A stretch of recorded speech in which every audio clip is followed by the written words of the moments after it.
Hi, everyone. Thanks for joining us today for episode 5 of our partner webinar series, Partnering for Success Better Together. Today's topic, Unlocking Success, Microsoft Partner Insights and Strategies. Today's guest is Rob Fegan.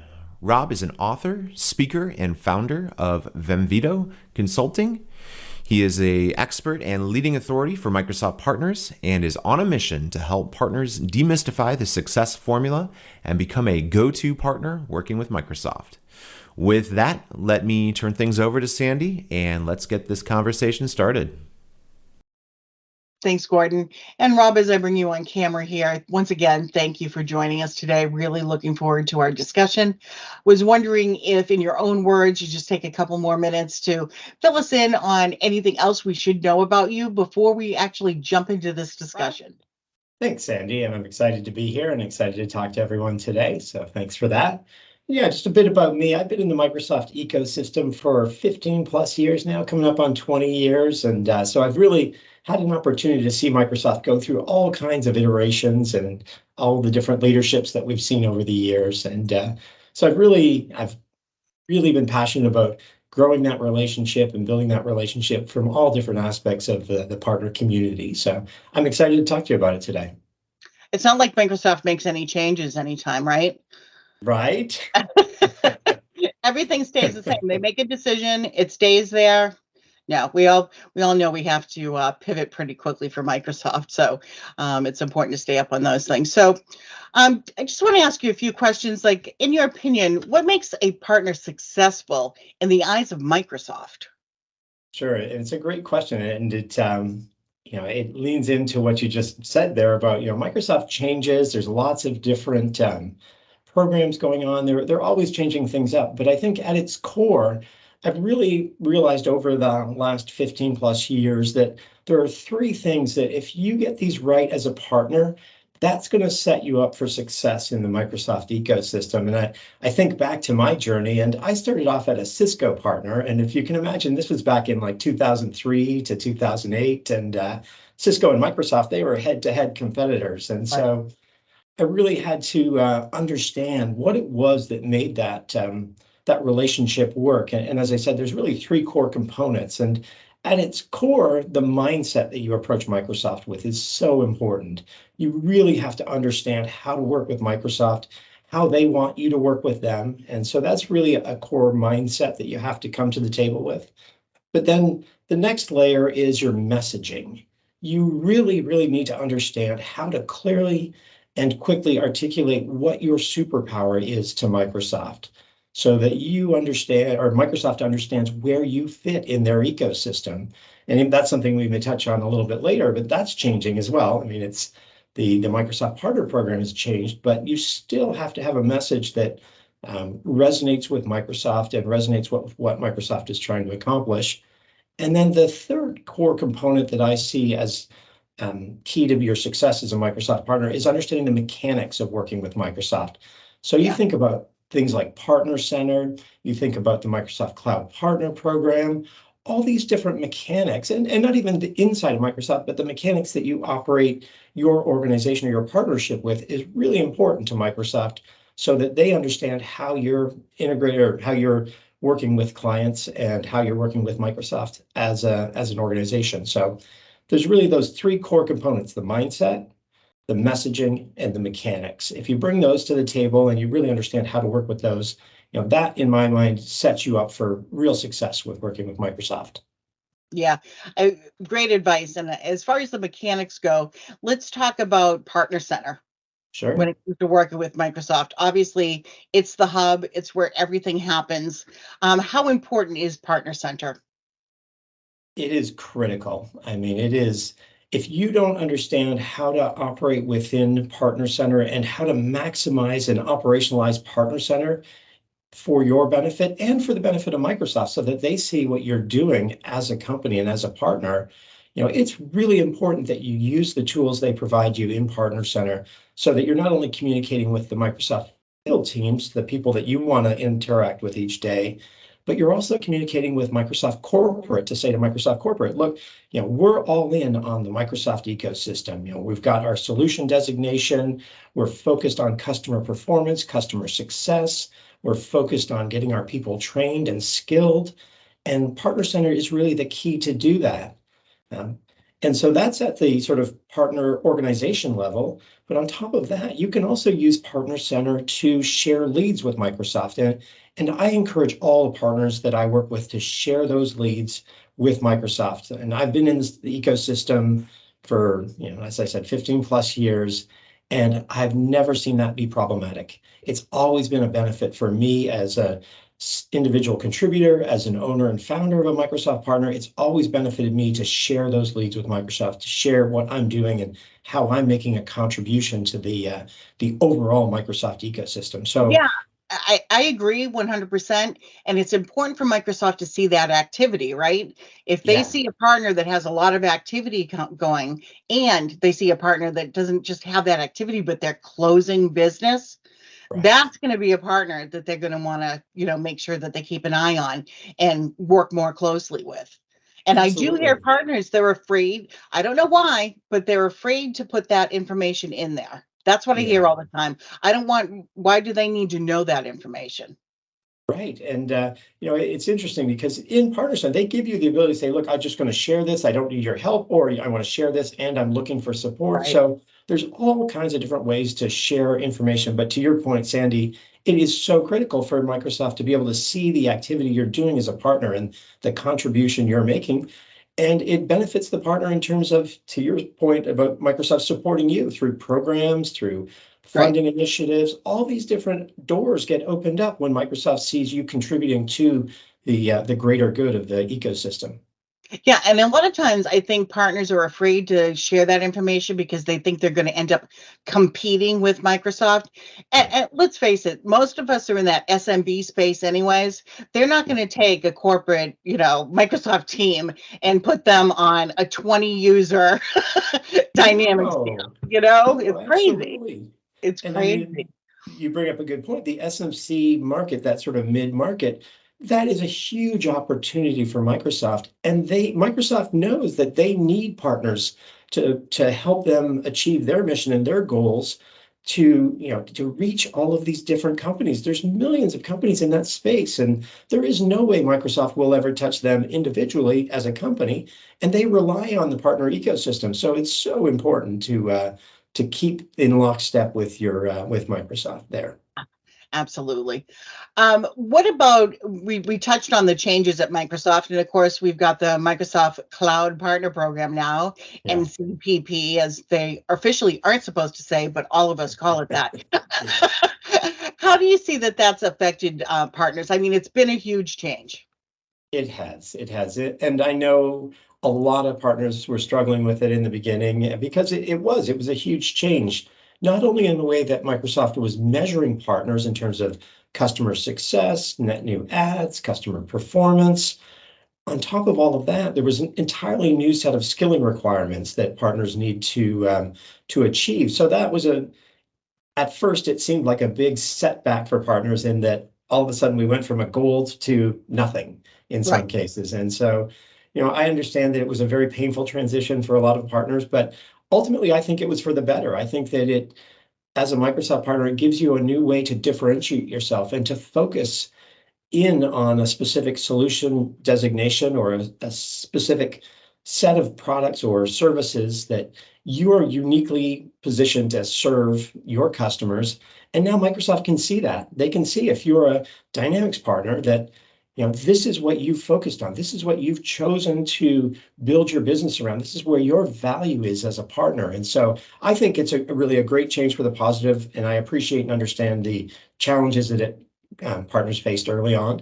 But I think as we move forward, it's nothing but a real huge improvement for the partner, for the customer, and for Microsoft.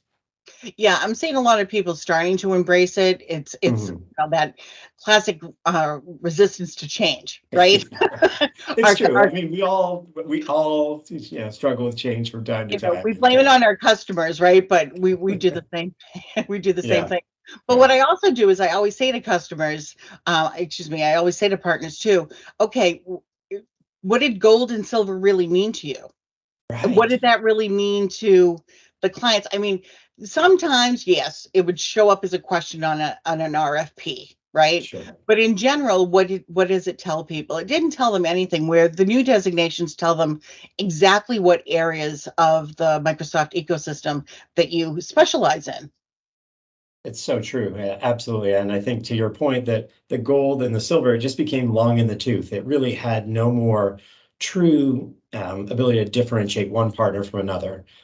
So I'm excited about the change. I think that they've done a good job, and like any program at Microsoft, it's got room for improvement. But I think that the global partner team at Microsoft, is really focused on expanding and growing the program to really encompass all partners, not just the traditional systems integrator partners or value-added reseller type partners. They're looking at ISVs and the learning partners, all the different partners that are out there. I think the program is going to grow into all of them. And your company itself, you Mhm. work with partners, helping them kind of navigate all of this, right? That's right. I like to say to partners that, my job is to help you demystify working with Microsoft. It really is.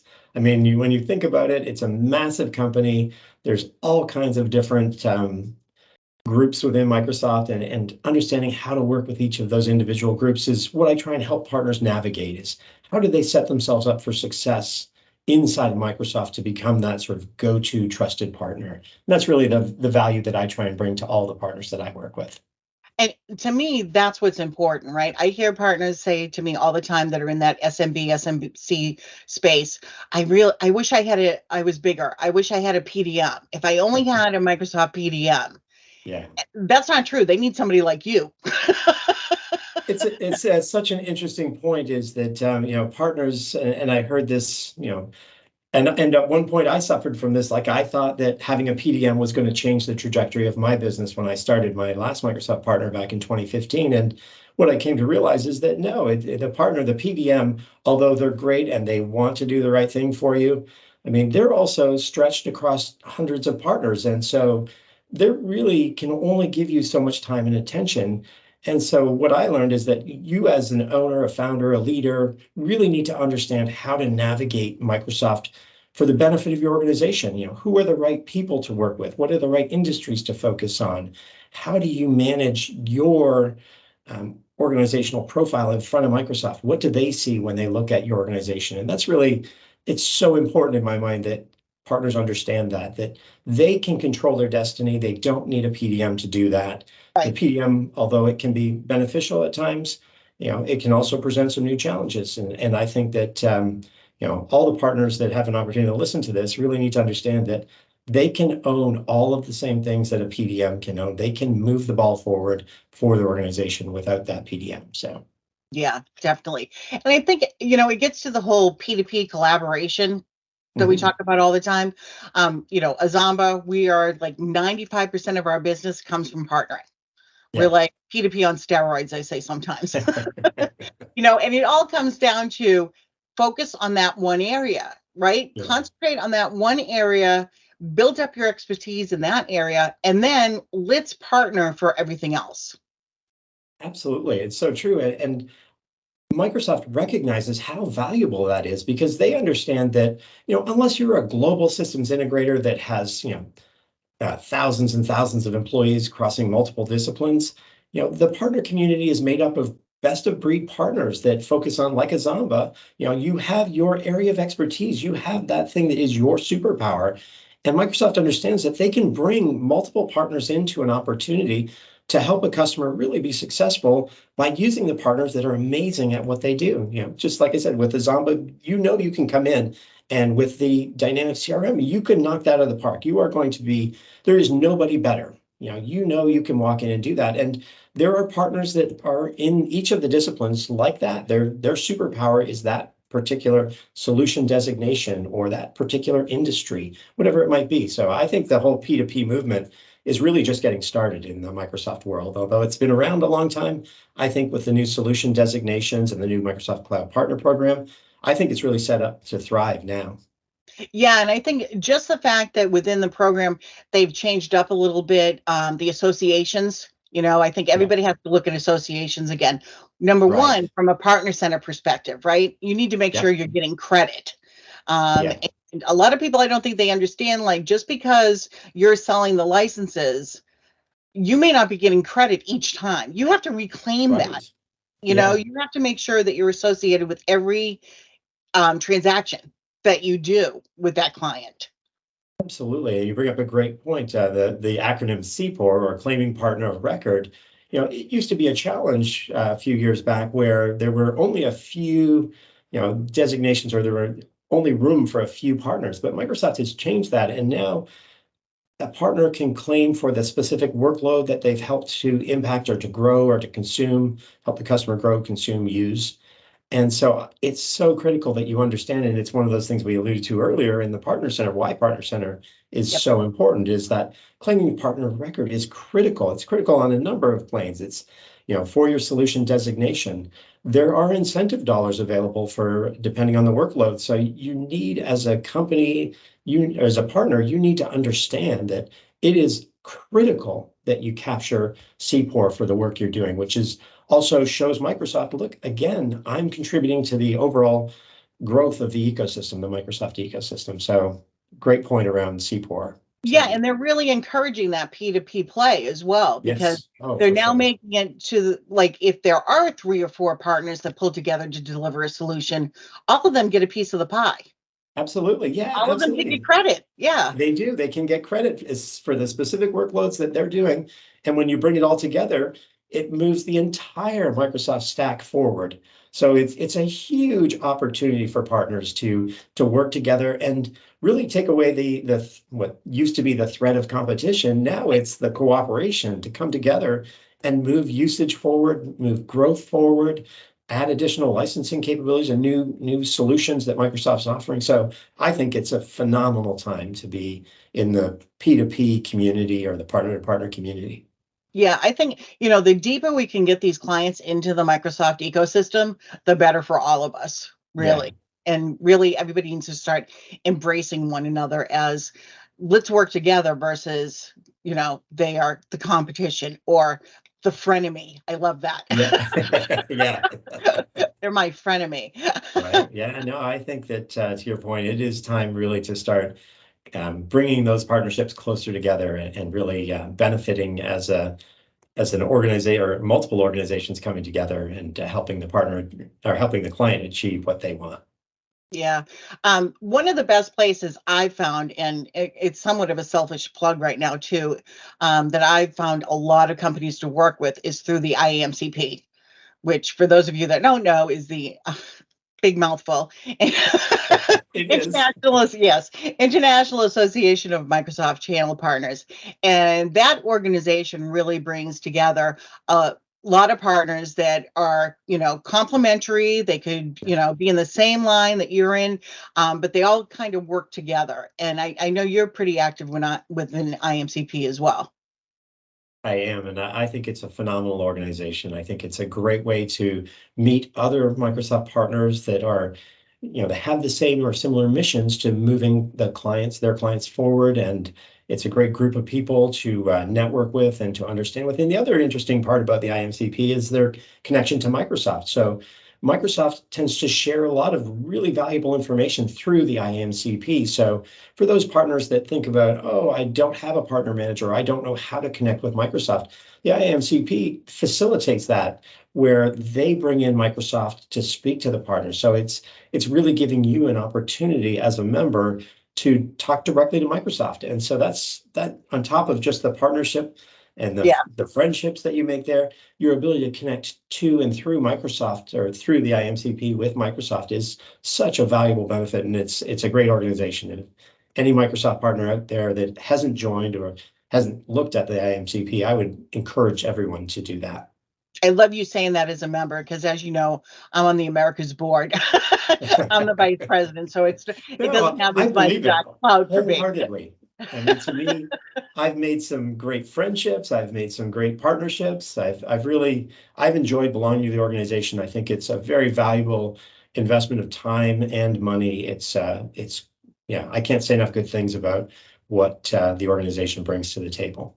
Yeah, and I've actually seen over the last few years us getting much more tighter with Microsoft, as you mentioned. Mhm. And I don't know if you're aware, we actually have a PDM now that is attached. Yeah, we have our own PDM, and we are his only account that he works with. Interesting. And I think a lot of that has to do with the new program as well, because like we said earlier, right, the larger partners are the ones that have their PDMs, and the smaller guys like us, we don't have the PDM, but but Microsoft still needs to make sure that the word gets out to us. Right? That we know what's going on, we know what the programs are.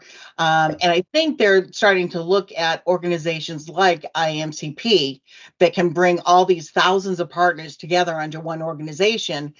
They just have to come to us with that information, and it's automatically being, filtered through. Right. What a great way to do that, right? Like, I mean, it's a challenge for Microsoft. You think about, depending on who you listen to, there's somewhere between the number of 200,000 and 400,000 Microsoft partners.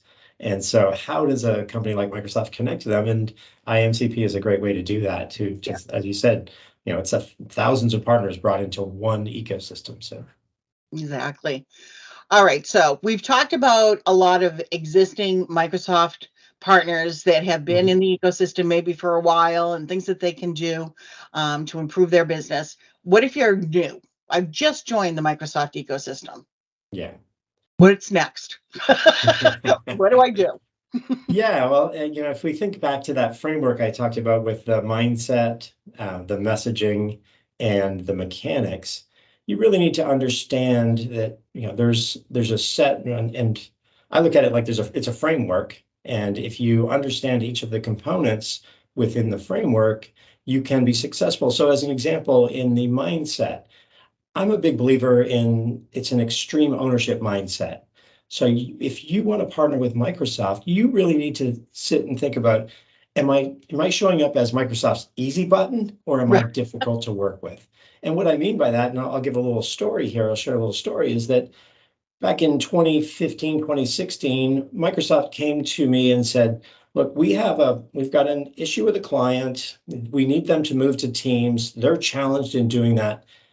We need your help to move this client forward. And so, we said, great, thank you. And we took the opportunity to get introduced to the client. And then we ran with that opportunity. We resolved the problems. We figured out what the client needed. We got them in the right sort of shape that they needed to be in. We worked with Microsoft to say, now this is the licenses they need. So we became the easy button for that account executive. He knew that if he handed an opportunity to us, we were going to run it soup to nuts. We weren't going to be back and forth or looking for help. It was really, we became the solution to his problem. And so, I tell partners to think of it in terms of, are you impacting the metrics that matter to Microsoft? And are you showing up in a way that makes it easy for them to work with you? So you understand what they need to be successful as an individual inside of Microsoft, and are you delivering that? So, that's in the sort of the mindset, that extreme ownership, owning it from soup to nuts is one of the things that I tell partners, if you're going to start, that's the first and foremost, start there. And then the second thing I tell them about is when they're talking to Microsoft, and that falls into that messaging component, it's you always need to be thinking about what's in it for Microsoft. So, we're here, and we as a partner have a mission to help the customer deploy a product, and that gets us some services dollars, as an example, or an ISV sells their product. But how are you helping Microsoft move what we call their scorecard, their internal scorecard forward? So you really understand, are you looking at the metrics that matter to Microsoft, and because if you don't understand what they're being measured on, you really don't know how to help them. So, your message has to be crystal clear on how you're helping not only the customer solve their issue or their problem, but also how are you helping Microsoft solve their problem, which is, they're measured, as we all are, in terms of our success depends on making some sales, or, selling licenses, or driving Azure consumption.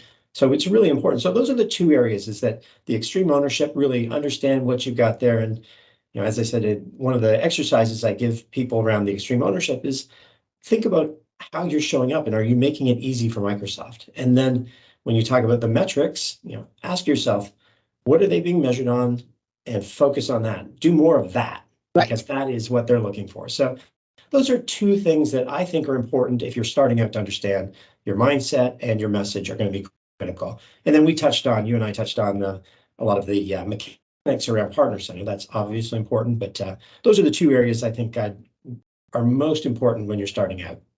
Right. And all those scorecards and metrics. So people need to get to you to learn all those tips and tricks, because you're right. Those are important to know. I mean, Yeah. if let's face it, if you're going to put money into their pockets, they're going to show attention to you. Absolutely. It sounds a little selfish, but we Right. all have to, we're all out here to do a job, and, Microsoft is no different. The field sellers, they've got a job that they need to accomplish, and to be successful, part of that is to sell the Azure, sell licenses, whatever it might be. And so, I encourage all the partners I work with is to understand that. And even if you don't work with me, ask your Microsoft field person, what's Just important to them? What are right. they Ask the focused on question. now? Yeah, Yeah. it's a simple question, and they know what they're focused on. So yeah. Right. And I also think, like what you said about them wanting to work with partners that they can trust, right? Yeah. They know they give them a lead, they're going to run with it. They don't need to babysit it. They can, because Right. they are stretched so thin, they can't afford to be a babysitter of every deal. So true. And even more so in the SMC market, Oh, where yeah. you think about these account executives at Microsoft, they be managing 100, 150, 200 account, like they can have a massive number of accounts, which will spread them way too thin again, which is why it's so important for them to embrace partners. And yeah, so Yeah. Excellent. All right. We've got a few minutes left here. What would you give us for your parting words of advice, or the one thing that you think that every Microsoft partner should do tomorrow to improve their relationship with Microsoft and or their business? Putting you on the spot. yeah, it's a great question. And for me, it is, if there's one thing you're going to do, it's show up in Partner Center today. If you're not in Partner Center actively capturing the work that you're accomplishing, the work that you're doing, that is a huge missed opportunity for you as a partner in the Microsoft ecosystem. So the one thing I'm going to leave everyone with is focus on Partner Center, be diligent and consistent about updating Partner Center and sharing the information, sharing the work that you're doing through Partner Center, through the Microsoft Cloud Partner Program. So for me, that's the parting piece of advice I would leave you with is focus on Partner Center so that you're getting the accolades you deserve as a partner. Excellent. Excellent.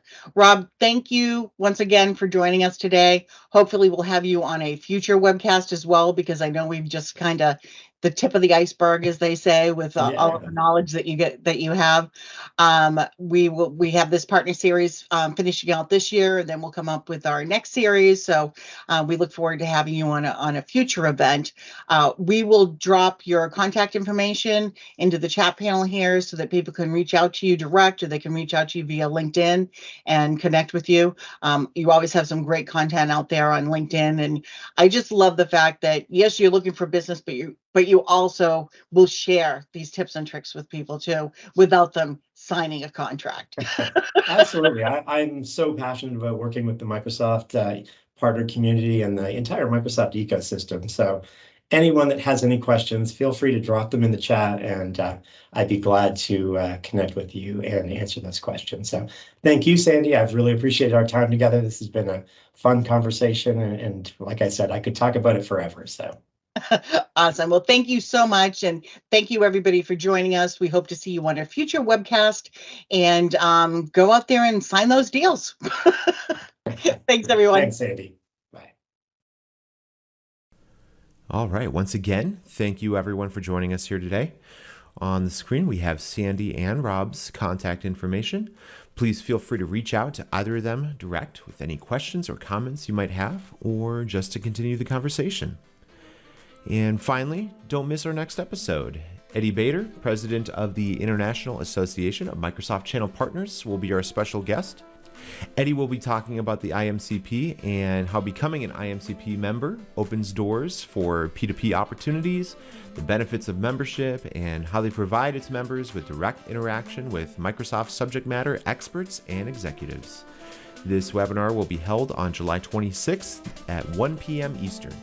Please use the QR code here to register. And thank you again for joining us here today. We look forward to seeing you in a future webcast.